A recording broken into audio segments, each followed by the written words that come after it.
decision of Rashtrapati Bhavan to send out the G20 dinner invites in the name of President of Bharat has set off a war of words between the government and the opposition. The government side has argued that the constitution recognizes both the names India and Bharat for this country. So what is wrong if the president calls herself as president of Bharat?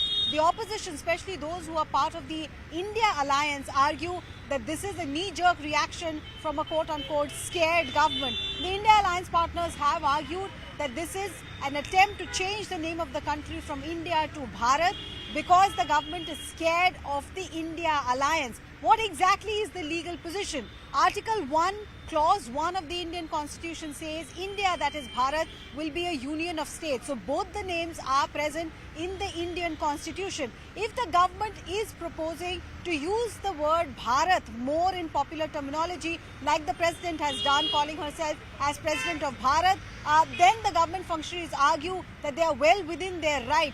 But what if they want to drop the name India altogether? Earlier also, a plea was made before the Supreme Court of India when Justice Bobde was the Chief Justice. The plea said that the direction must be given from the court that this country must be called Bharat and not India. The courts had not interfered at that point, and even now there are choruses that you hear from a lot of BJP leaders. Mohan Bhagwat has said that we should use the word Bharat to refer to our country. Himanta Biswa Sarma has changed his social media bios to call his country Bharat. So if you are going to drop the word India altogether and call this country Bharat, then legal point out that it would require constitutional amendment.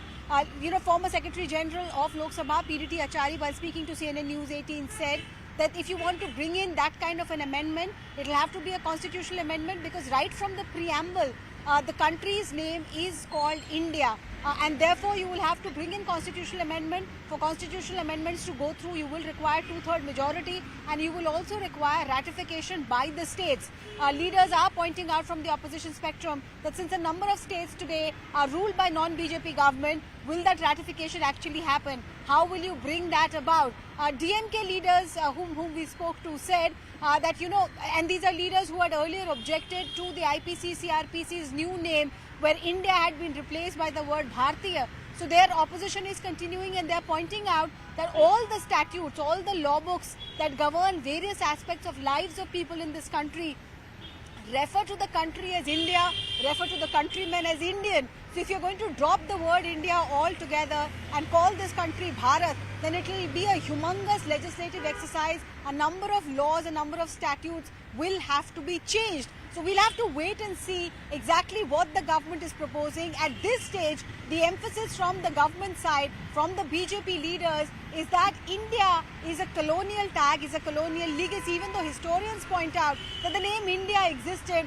much before the Britishers started ruling this country. If you recall historically, right from the 5th century BC, when the Greeks were dominating world affairs, right from that point, there is a reference to this country which was named after the Sindhu River, and which was subsequently called Indus, and from Indus the name India came in. That is how the trajectory of the name India has been traced by historians. However, BJP pointing out or alleging that this is a name given by our colonial masters and therefore we must do away with it. Now, a special session of the parliament is just round the corner after the G20 summit.